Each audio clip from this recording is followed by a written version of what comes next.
Daqui a pouquinho essa professora chega, tá, Sossô? Glórias a Deus. Mais uma vez, a paz seja convosco. Amém. Estamos estudando essa primeira parte da escola dominical, como de costume, falando um pouco sobre a fé. O nosso livro base que nós estudamos a fé é O que é a Fé, do escritor R.C. Sproul.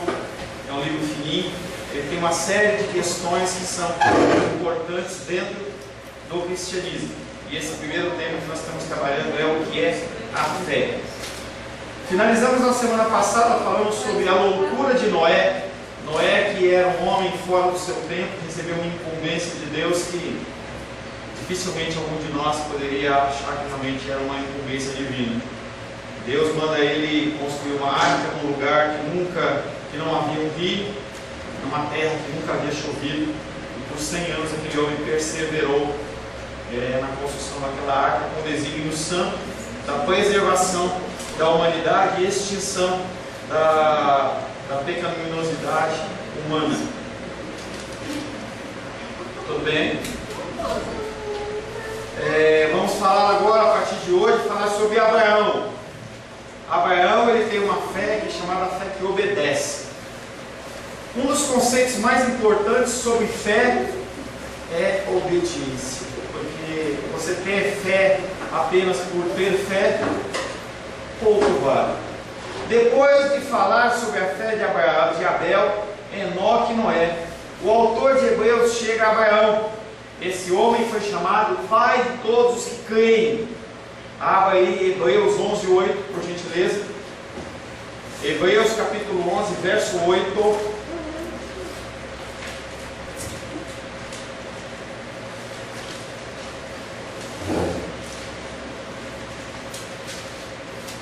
Encontrou?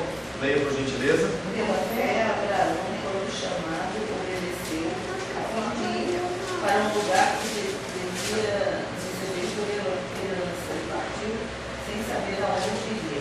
Quero que você observe que nesse versículo a palavra fé ela está conectada com obediência. Pela fé, Abraão, quando chamado, obedeceu, a fim de ir para um lugar que devia receber por herança. E ele partiu sem saber aonde ia. Como você se comportaria numa situação como essa? Um ser que teoricamente nunca te apareceu, você nunca ouviu dele, ele simplesmente fala assim: olha, abandona tudo e vai. Para onde? Só abandona e vai. Viver em submissão ao que Deus ordena é a essência da fé. Fé, ela é ligada à obediência e obediência da palavra. Uma coisa que a gente tem falado paulatinamente. Você precisa ter um tempo de leitura diária na palavra. Pastor, de novo, você continua não lendo a Bíblia, você continua achando que há outras coisas que podem substituir a palavra de Deus. Falava com uma pessoa essa semana, e essa pessoa, não vou citar o nome, mas ela vai me assistir pela internet. Ela falava para mim o seguinte: que bom que eu ouço os ensinamentos que você fala, que bom que eu ouço os ensinamentos que o meu pastor fala, porque aí eu estou liberado de ler a Bíblia. Eu falei: como é que é?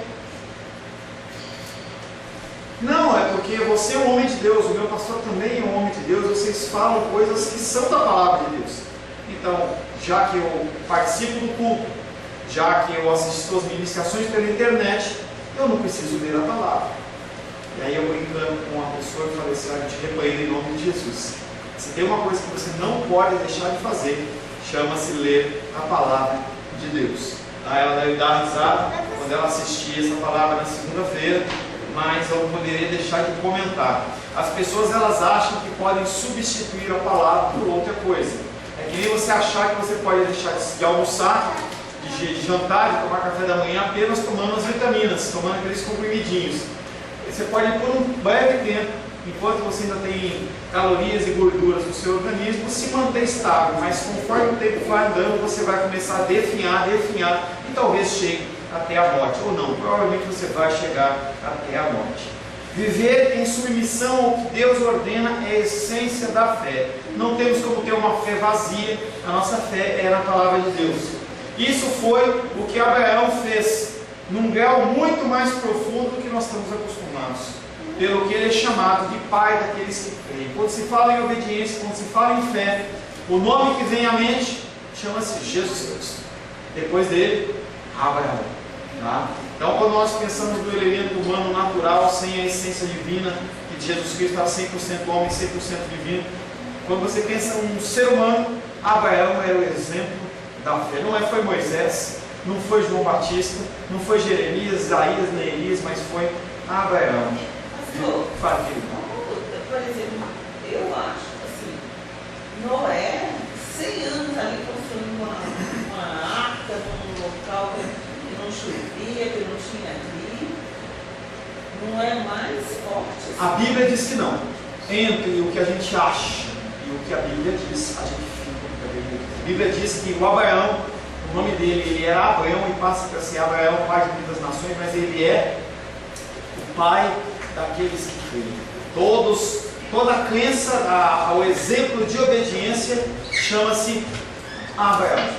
Então eu concordo com você que a gente pode ter uma opinião divergente, mas a palavra de Deus, como ela é a palavra de Deus e não contém a palavra de Deus, a gente tem que ficar pela palavra e não pelo nosso juízo, entendendo que Deus, ele não vê o que nós fazemos, ou melhor, nós não somos julgados pelos olhos dos homens, e sim pelos olhos de Deus que sondam o nosso coração.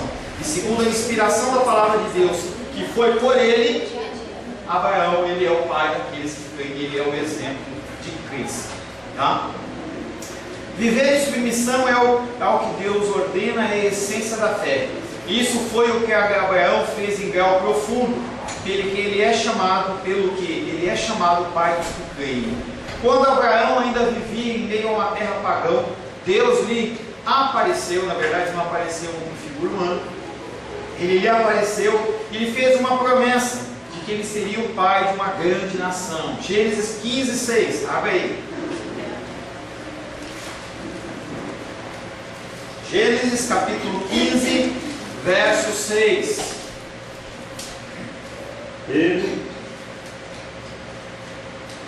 Ele creu no Senhor, e isso lhe foi imputado para a justiça. O grau de obediência e de crença de Abraão foi tão grande que o Senhor imputou a ele uma justiça pela sua fé. Um homem que não conhecia Deus, pelo menos não relata a Bíblia, que ele tinha intimidade, que ele prestava culto, não era uma pessoa como Noé não, como Jó. Tá? Então, simplesmente ele creu, porque ele creu. Foi algo que foi sobrenatural sobre a vida daquele homem, o envolveu. E nós falamos dentro da reforma, que é um tema que eu devo tratar, sobre os 5 solas da reforma, quais são os 5 bases da reforma, e uma delas chama-se graça irresistível. Quando o Senhor ele te alcança, ele te envolve, você não consegue sair. É mais apertado do que um abraço dentro do jiu-jitsu, lá do MMA, que o cara fica congelado. Não, aquilo ali ele te envolve e você não consegue sair. É algo irresistível. E isso aconteceu com Abraão. Paulo desenvolveu o ensino de que Abraão representa um grande exemplo de uma pessoa que é justificada pela fé e não pelas obras. Romanos capítulo 4, versos de 1 a 3. Lê para mim aí, João, por favor. Sebastião, faz uma gentileza com essa porta para refrigerar mais o ambiente. Depois diremos ter alcançado Abraão, nosso pai segundo a carne, porque se Abraão for justificado por obras, tem de ser gloriado. Capítulo 4, versos de 1 a 3. Repete, por favor, de novo, João, só um minutinho. Depois diremos ter alcançado Abraão, nosso pai segundo a carne, porque se Abraão for justificado por obras, tem de se gloriar, porém não diante de Deus. Pois diz a Escritura: Abraão creu em Deus e isso lhe foi imputado para a justiça. Tá? E aí, dentro desse texto de Romanos 4, o apóstolo Paulo ele está discorrendo que a justificação é pela fé e não por obras, entendendo que a fé sem obras não é morta. Nós temos falado desse contexto e eu volto a repetir: você executa obras porque você tem fé. E não você executa obras para ter fé, ou executa obras para ser salvo. As pessoas elas acham que elas podem galgar coisas espirituais através de suas próprias forças. E aqui o apóstolo Paulo está falando que não. Que pois diremos ter alcançado Abraão, nosso pai, segundo a carne? O apóstolo Paulo está falando, vocês acham que Abraão, ele alcançou o que alcançou segundo a carne, segundo a sua força? Porque ele foi para o monte, porque ele fez uma campanha, porque ele fez um jejum, porque ele era mais espiritual que os outros? Porque se Abraão foi justificado pelas obras, ele tem que se gloriar. O apóstolo fala, se realmente a justificação de Abraão foi pelas obras dele, ele não tem que dar glória a Deus, foi pelo seu esforço. O apóstolo Paulo fala, porém, não, foi diante de Deus. Porque o que diz a Escritura? Abraão creu em Deus e isso lhe foi imputado por justiça. E o apóstolo Paulo fala, fecha o raciocínio falando, não foi por obras, mas foi pela sua fé. Romanos capítulo 4, versos 16 a 18, na sequência. Rosângela, leia por gentileza.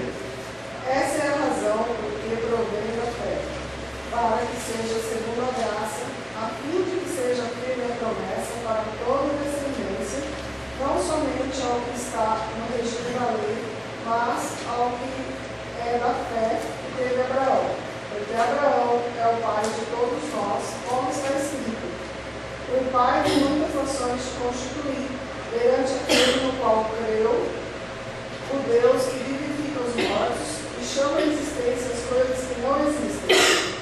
Abraão, esperando contra a esperança, creu para vir a ser pai de muitas nações, segundo o que for dito. Tá, e aí continua a descrição a respeito dessa fé de Abraão, e dizendo que Abraão ele esperava contra a esperança. Parece uma contradição, mas a fé é isso. A fé é você acreditar em algo que seus olhos não estão vendo. Ele esperava algo que ele não via. Ele esperava algo que ele não tinha contato. Não é como você que de vez em quando ou sempre lê a palavra de Deus, ouve uma palavra. Não, Abraão não tinha isso. Ele lutava com o seu próprio ser. Ele lutava ele esperava contra a sua própria esperança. E ele creu. E aí ele foi designado como pai de muitas nações. Pela crença a Deus, o Senhor chega a mudar até o nome dele. Não é que nem o nome dos artistas que mudam, né? A pessoa muda o nome por causa da cabala, muda o nome porque fica mais artístico. Não, Deus mudou porque o significado dos nomes judaicos, os nomes judaicos tinham significado. Então, se um filho ia nascer, eu vou colocar o nome dele de Paulo, eu vou colocar o nome dele de João, vou colocar o nome dele de Mateus. Por quê? Não porque eu acho bonito, é porque eu acho que é legal. Não tinham significados. Então, Abraão, quando o nome dele é mudado, ele passa a ter um nome que é pai de muitas nações, por causa da fé dele, pela crença. E essa fé dele, essa crença é algo que vai se perdurando durante as gerações. Sobre a sua vida e sobre a minha vida, também tem que haver essa fé como de Abraão. Uma fé baseada na crença de que Deus ele é poderoso para fazer infinitamente mais do que você pode pedir, pensar ou imaginar. É o que Abraão esperava, é o que Abraão cria. Quando uma pessoa aceita as promessas de Deus que estão em Cristo, essa pessoa é instantaneamente justificada. Quando você crê na palavra de Deus, quando você crê que Jesus Cristo é o único Senhor e Salvador, quando você crê que você é um ser pecaminoso, que você por si mesmo não consegue fazer nada, quando você crê que o sangue de Jesus Cristo é suficiente para cobrir a sua multidão de pecados, você é justificado. Você não precisa pagar nada. Você não tem como comprar isso. É um favor imerecido. Abraão, mesmo não tendo contato com a palavra de Deus, ele creu nisso. Porque é algo sobrenatural, é algo que vem pela fé. Em algum momento da sua vida você foi tocado pelo Senhor. Você vivia talvez um cristianismo nominal, ia à igreja, você tinha alguma função na igreja, mas você não era cristão.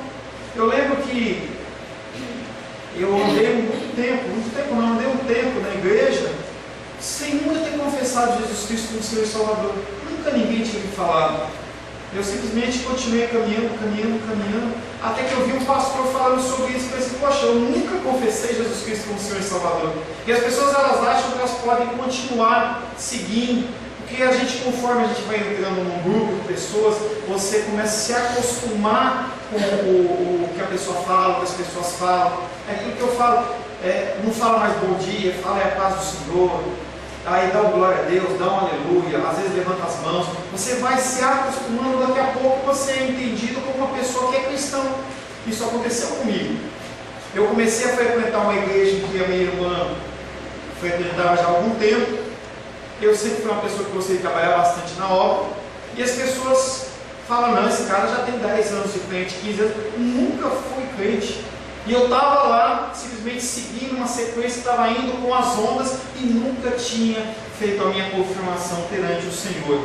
Pastor, mas é importante? Porque a palavra de Deus diz que nós temos que confessar o Senhor Jesus Cristo como Senhor e Salvador das nossas vidas e sermos batizados. Nós temos que ser batizados. Quando uma pessoa aceita as promessas de Deus que estão em Cristo, essa pessoa é instantaneamente justificada. Não são promessas que o pastor Paulo fala, não são promessas que qualquer líder espiritual religioso fala. E essa é a diferença entre o cristianismo verdadeiro e o cristianismo ou outras religiões nominais.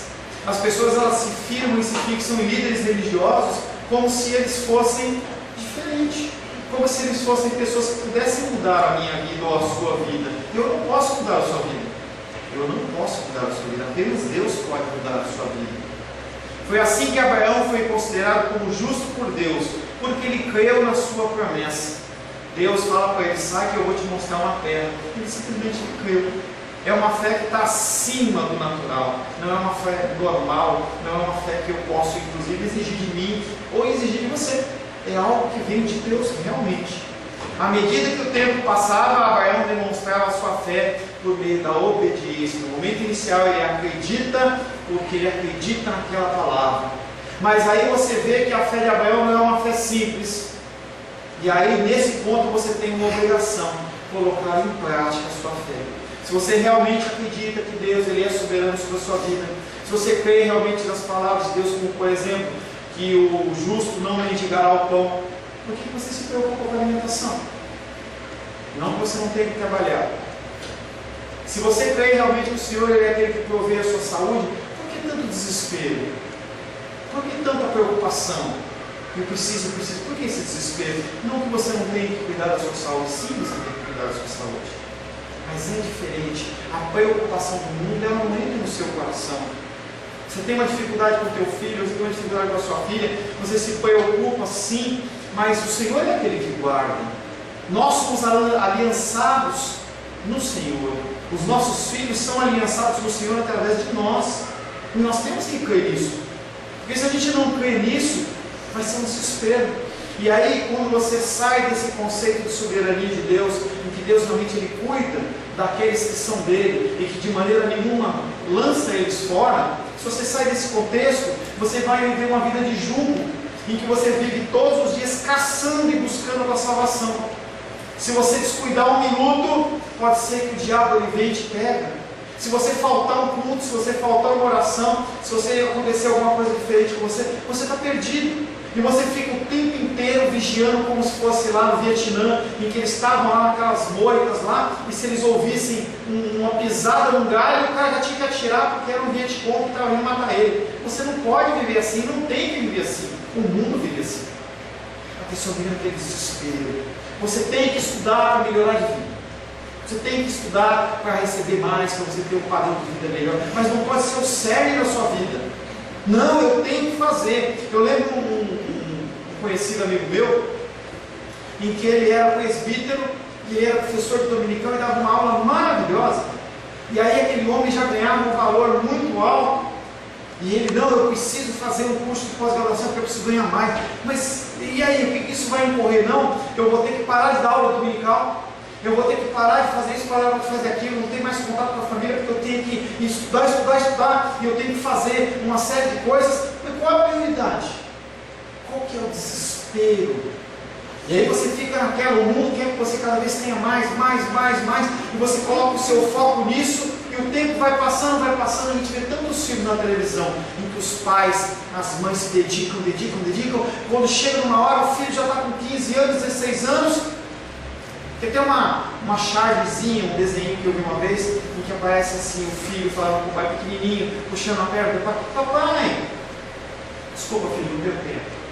Aí o menino com 5 anos: papai, filho, não posso agora, estou ocupado. 10 anos, 15 anos, quando o menino estava com 18 anos, o pai que dá atenção, o filho fala: agora não estou ocupado. E é uma realidade. Nós temos que entender que nós temos que trabalhar, nós temos que viver, nós temos que fazer as coisas que competem às coisas do mundo, mas o mais importante é as coisas de Deus. Abraão entendeu isso. Ele abriu mão da sua suficiência, abriu mão de tudo que ele tinha para ter pela fé seguir os caminhos do Senhor. Abraão, ele tinha raízes estabelecidas.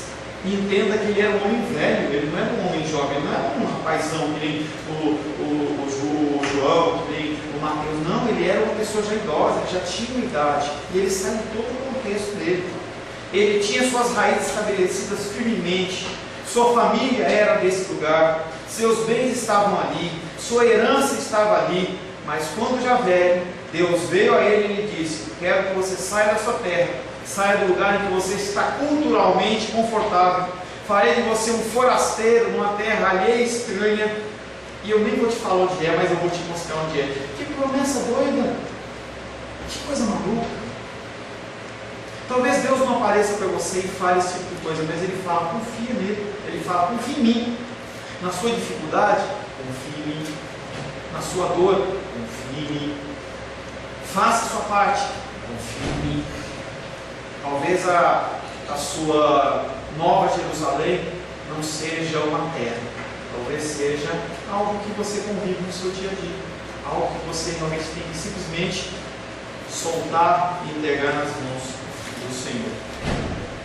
Assim Abraão arrumou as suas coisas e partiu. Se já houve uma aventura realizada tão somente pela fé, essa aventura foi a imigração de Abraão para uma terra estranha. Hebreus capítulo 11, verso 9 e 10. Alguém diferente leia por gentileza. Hebreus 11, verso 9 e 10. Rosário. 11, versos 9 e 10. Pela fé peregrinou na terra da promessa, em terra alheia, habitando em tendas com Isaac e Jacó, herdeiros com ele da mesma promessa, porque aguardava a cidade que tem um fundamento, da qual Deus é o arquiteto e o edificador. O que a palavra de Deus está dizendo que Abraão esperava? Ele esperava pela terra? Será que ele esperava entrar na Canaã? Será que é isso que ele estava esperando? A palavra de Deus não está dizendo isso. Aí está dizendo que ele aguardava não uma cidade construída por mãos humanas, mas uma cidade que tem fundamentos, da qual Deus ele é arquiteto e edificador. Aquele homem, de alguma maneira sobrenatural, ele já estava olhando a cidade celestial de Jerusalém, lá de Apocalipse, milênios antes. Certeza do passado. Ontem eu estava lá em Braslândia e eu estava dando exemplo lá para uma pessoa falando sobre fé. E eu dei um exemplo financeiro que eu não lembro se eu dei para vocês já. Imagina que você tem uma quantia razoável de dinheiro, sei lá, 5 mil reais, 10 mil reais, 100 mil reais, sei lá, qualquer valor. E aí, se você aplicar esse dinheiro financeiramente, se você deixar ele parar, ele desvaloriza. Então você tem que aplicar financeiramente. Se você colocar na poupança, está dando alguma coisa em torno de 0,3, 0,5, não sei a taxa certa. Se você aplicar no fundo de renda fixa, algum fundo desses aí, você pode encontrar de 1, 2, 3% talvez. Mas aí chega alguém para você e fala assim: eu tenho um investimento que vai dar 100% ao mês, melhor, 1000% ao mês. Você vai olhar e falar assim: isso é roubo. Talvez seja drogas, talvez seja desvio de carga, alguma coisa. E aí você fica encafifado com aquilo e começa a pesquisar. E vai lá e conversa com um amigo seu, consultor financeiro, ele fala: não, realmente isso aí é correto. E aí você ainda não acredita, vai lá na Polícia Federal e fala assim: olha, a mim oferecer um investimento desse, isso está certo? O cara fala: olha, já analisamos e realmente vai dar esse lucro de 1000% ao mês. Você sonda todo mundo que pode, não há pegadinha, a pergunta é: você investe aonde? Em 0,3 ou em 1000% ao mês? Naturalmente, Depois de todas as sondagens, você vai lá e coloca o seu dinheiro 1.000% ao mês e você vai ficar super contente, e é o natural. E a pergunta que eu fiz ontem, uma menina da idade do Mateus assim, e ela foi respondendo, ela ficou empolgada, e ela está para casar, e ela falou assim, agora eu quero mesmo, não sei o que, brincando comigo. E eu falei assim, e por que a gente investe o que nós temos, as nossas forças, no nosso tempo natural? Por que a gente investe na nossa vida, que num grau exagerado a gente pode viver 120 anos, sendo que Deus ele nos promete uma eternidade? Não quer dizer que você não é você viver aqui na terra, mas você tem que entender que os seus olhos eles têm que estar fitos lá na frente. O Senhor fala para Abraão sair da sua terra, e ele não está vislumbrando Canaã, mas ele está vislumbrando uma cidade edificada por Deus, uma cidade que não é edificada por mãos humanas, mas é uma cidade celestial edificada na rocha, que é Jesus Cristo, que ele nem conhecia ainda. Há algo significativo a respeito do estilo de vida de Abraão como homem da fé, bem como de seus filhos e de seus netos. Abraão teve uma vida de peregrino. Ele não tinha endereço permanente, ele não tinha casa própria. É legal ter casa própria? É, eu tenho. Está lá em São Paulo. Mas você não precisa de uma casa própria. É uma coisa que eu aprendi com o pastor Ayrton. E aí, às vezes as pessoas elas colocam, não, eu preciso ter, e a pessoa faz um plano para comprar aquela casa própria, passa 30 anos num aperto, em que ela não pode sair, não pode viajar, não pode fazer nada, porque ela tem que ter a casa própria. E aí, a hora que tem a casa própria, a pessoa já está com 80 anos, já não pode desfrutar de mais nada. Passado 10, 15, 20 anos, a pessoa morre, e aquela casa é vendida, ainda dá briga entre os filhos. Qual é o propósito? Nós precisamos realmente de ter coisas que nos protegem. Você tem um plano de saúde? Eu tenho um plano de saúde, é bênção. Mas será que você depende desse plano de saúde? Será que você depende da sua aposentadoria? Será que você depende da sua casa própria? Ou você depende de Deus? Abraão ele era peregrino, ele abriu mão de tudo. Ele só juntou as coisinhas dele e saiu. Mas por quanto tempo será que daria aquela poupança de Abraão dentro de uma terra pagã que ele estava andando? Será que as pessoas não poderiam roubar ele? Será que as pessoas não podiam levar todo o gado dele? Poderiam deixar só ele e Sara, velhinhos dois, sozinhos dois? Poderia. Qual foi a confiança dele? Deus. A confiança dele foi Deus. Abraão não tinha um endereço permanente, ele vivia numa tenda. E essa foi também a experiência do povo de Israel. Abraão era um semi-nômade. Ele mudava para lugar diferente quando a situação climática mudava, para garantir o sustento dos seus rebanhos. Ele tinha que andar buscando onde tem uma terra para o meu gado comer, porque se eu não tiver graminha para ele comer, ele morre. E ele andava de um lugar para outro. Tinha que ir para onde havia grama crescendo em tempos específicos. Assim não havia um lugar permanente que podiam chamar de lar. Abraão esperava e procurava não uma cidade terrena, mas sim uma cidade cujo edificador era Deus. Mesma coisa eu e você. Você não é desse mundo. Eu não sou desse mundo. Nós somos estrangeiros nesse mundo. Jesus Cristo, quando ele, no advento da paixão de Cristo, ali no meio da paixão de Cristo, quando ele estava sendo julgado, ele é inquirido. Ele é questionado por Pilatos, e Pilatos fala para ele assim, começa a conversar, ele fala assim, não, mas eu não sou desse mundo. Não, você não é rei? Eu sou rei, mas eu não sou o rei deste mundo, porque se eu fosse desse mundo, os meus súditos, eles iriam me defender. Você não é desse mundo. As pessoas não vão te entender. Você não está aqui para se fazer entendido, apenas para falar, apenas para dar o exemplo, apenas para testificar, apenas para falar do amor de Deus. Você olha para as pessoas, mostra para elas o erro e o engano delas, fala para elas, você está errado. Foi o que eu acabei na aula semana passada, você está errado. Mas eu não vou mudar. Tudo bem. É com Deus, não é sua obrigação. Você tem que falar. As pessoas elas precisam ter essa oportunidade de ouvir que elas são pecadoras. Tenho batido bastante em relação ao horário. Falei ontem, lá em horário, pela segunda vez, lá em Lugano, perdi metade dos meus alunos. Eu fui dar aula, no primeiro dia estava lotado a sala. E aí eu comecei a falar de horário, falando sobre responsabilidade e tal. Conversando com o pastor e com o filho dele, ontem, ele falou assim, que uma irmã até chorou. Quer dizer que eu não posso glorificar Deus com o meu atraso? Não, você não glorifica Deus com o seu atraso. E aí eu falei, mãe, então eu não vou mais. Aí o pastor falou assim, você não serve para ser líder. E aí aquela irmã nos remissão da igreja. Um monte de gente não veio. Porque foram chamados a atenção em relação ao horário. O conforto deles, em que eles podem servir a Deus como eles quiserem, foi jogado por terra. Nossa função ela é falar. Não é machucar as pessoas, mas as pessoas precisam ouvir a verdade. Nós, como pais, nós temos essa obrigação. Eu, como pastor, tenho essa obrigação de falar segundo a palavra o que é certo e o que é errado. O que você vai fazer com essa informação é com você. Abraão procurava algo mais do que uma terra. João capítulo 8, verso 31 e 32. João capítulo 8. Mateus, por gentileza. João, João é evangelista, né? O Mateus, ele vai ler João, não é o João que vai ler Mateus, tá? João capítulo 8, versos 31 e 32. São tantos apóstolos aqui no nosso meio, não é mesmo? 8, 31 e 32. Disse, pois, Jesus aos judeus que haviam criado nele: se vós permanecerdes na minha palavra, sois verdadeiramente meus discípulos, e conhecereis a verdade, e a verdade vos libertará. As pessoas, elas eram atraídas a Cristo. É natural. Conforme eu já falei para vocês, apesar de nós termos um coração em trevas, um coração pecaminoso, nós somos atraídos pelo Senhor. E esse povo, esses fariseus, eles estavam no diálogo com Jesus Cristo. Jesus Cristo estava explicando para eles e deu uma palavra que veio de Deus.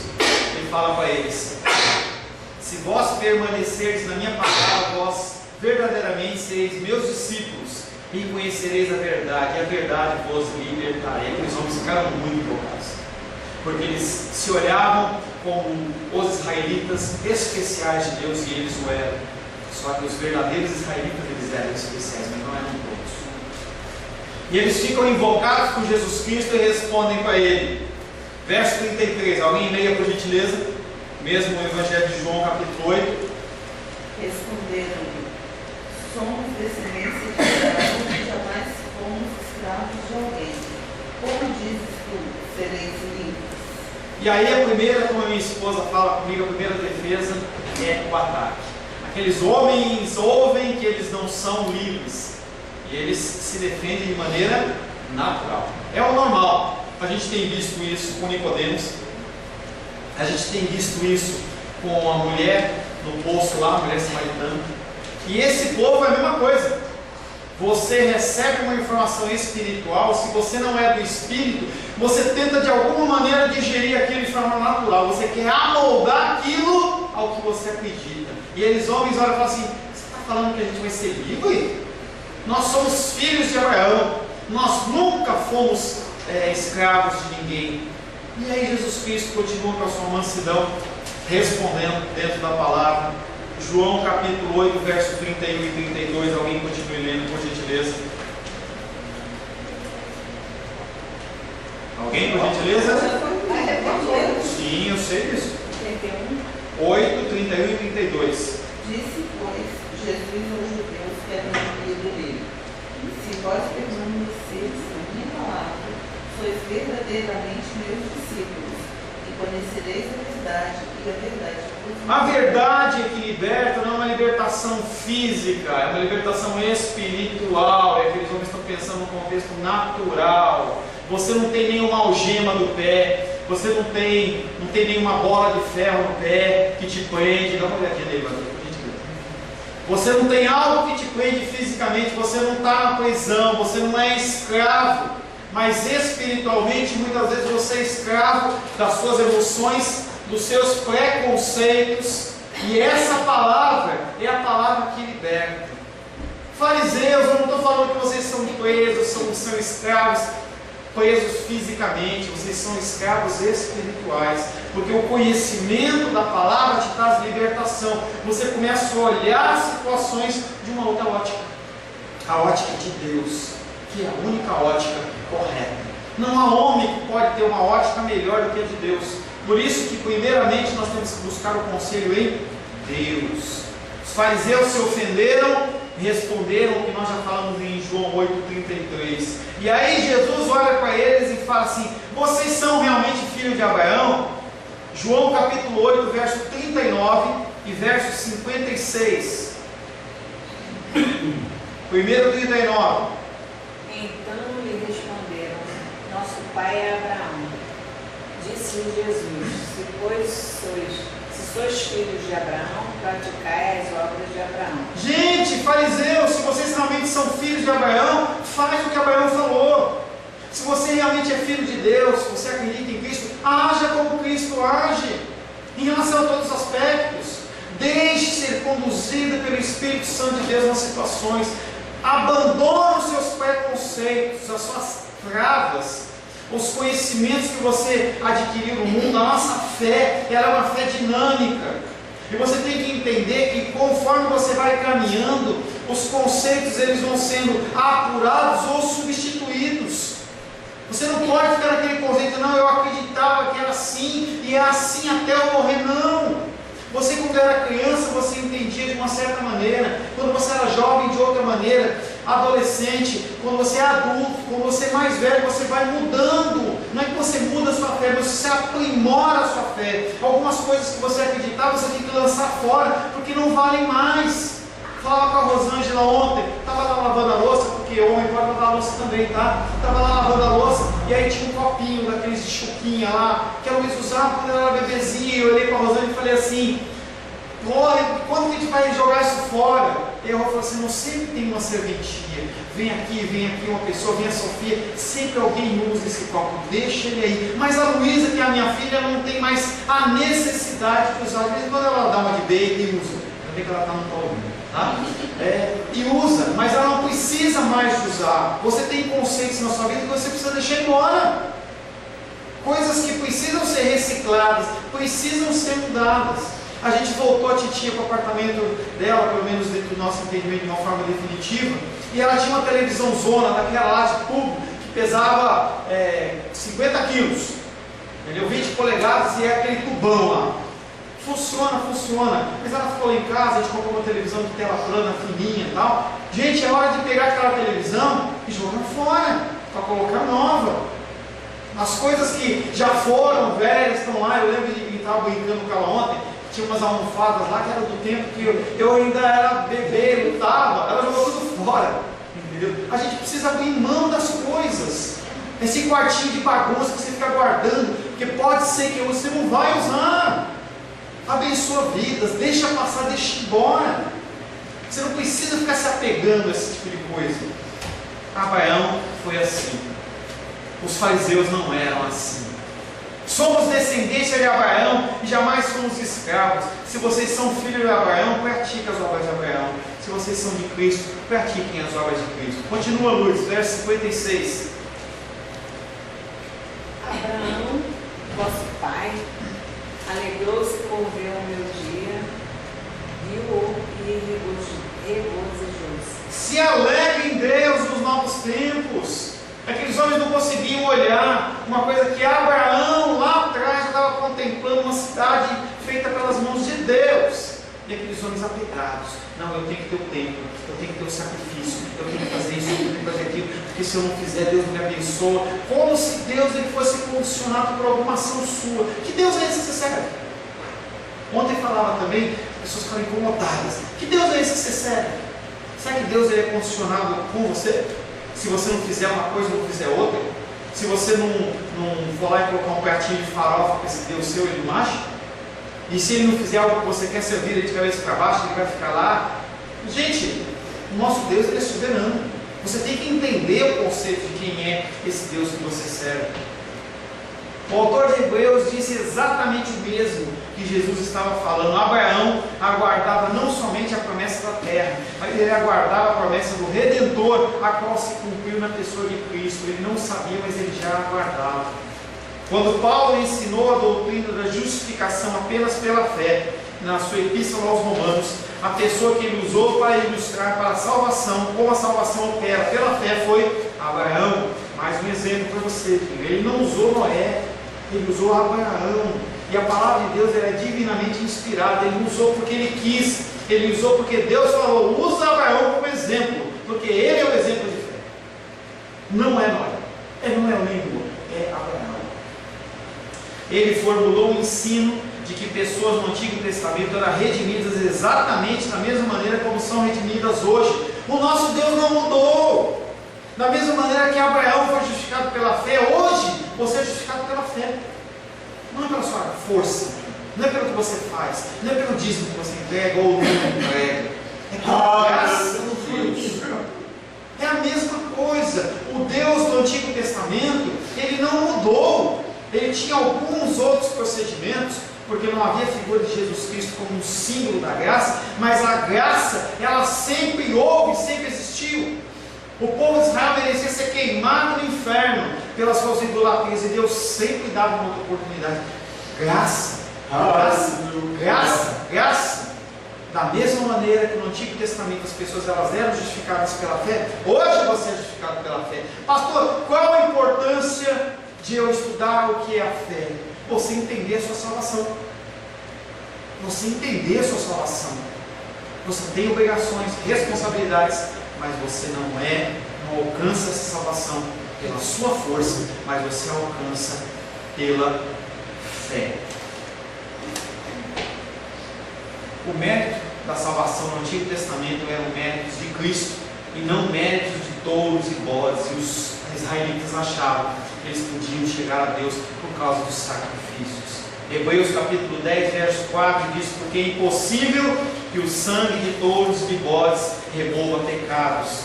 Porque aqueles sacrifícios, eles não estavam apontando para eles sacrifícios, e sim apontavam para o sacrifício maior de Cristo lá na cruz, algo que aconteceria lá na frente. Hebreus capítulo 9, verso 13 e 14.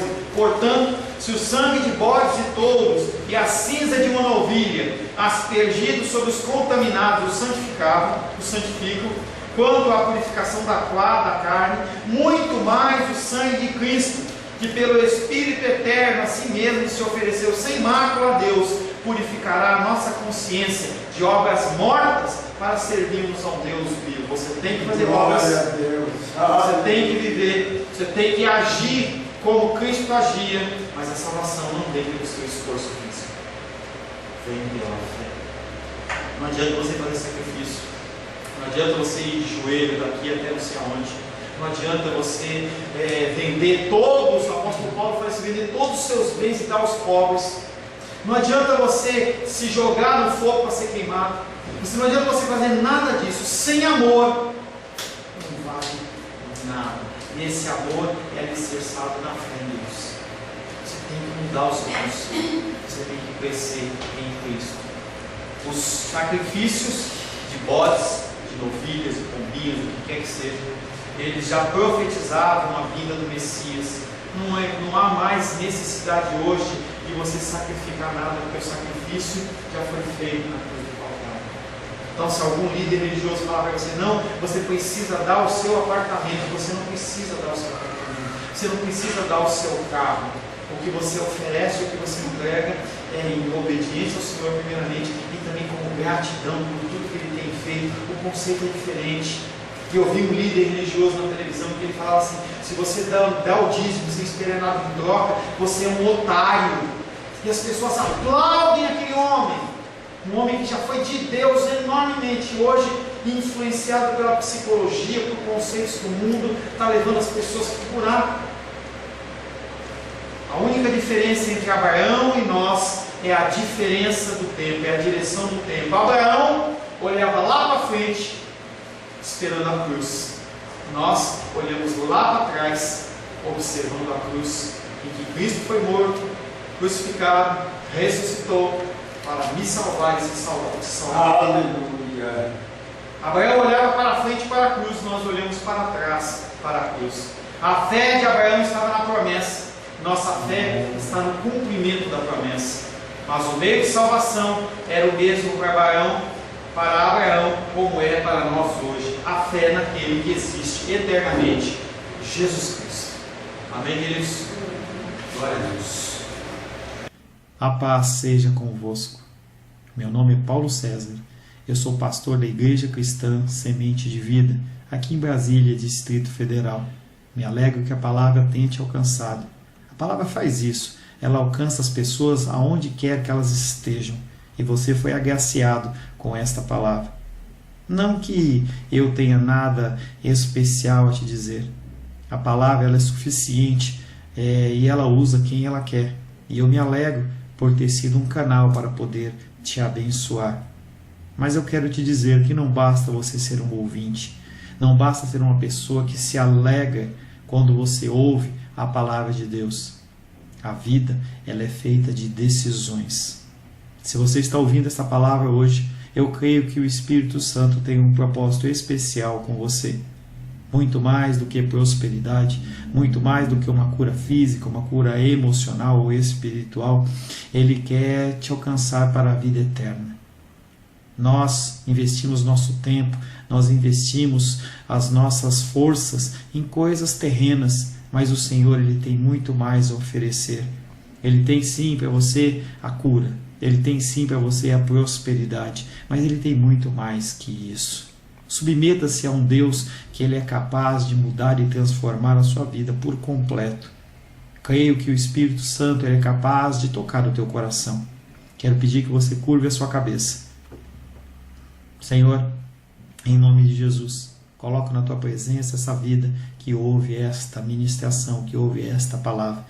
Pai, eu não tenho capacitação nenhuma, mas o teu Espírito Ele é capaz sim de tocar nesta vida, gerar nela mudança, transformação, arrependimento, e que ela possa simplesmente bater no peito, convencendo-se que é pecadora e que precisa de um Deus salvador. Não há um caminho a ti, meu Deus, que não seja através de Cristo. E eu lhe peço, Pai querido, que você alcance essa vida e ele possa sim tomar uma decisão pessoal pelo Senhor, em nome de Jesus. Amém. Amém, meu querido.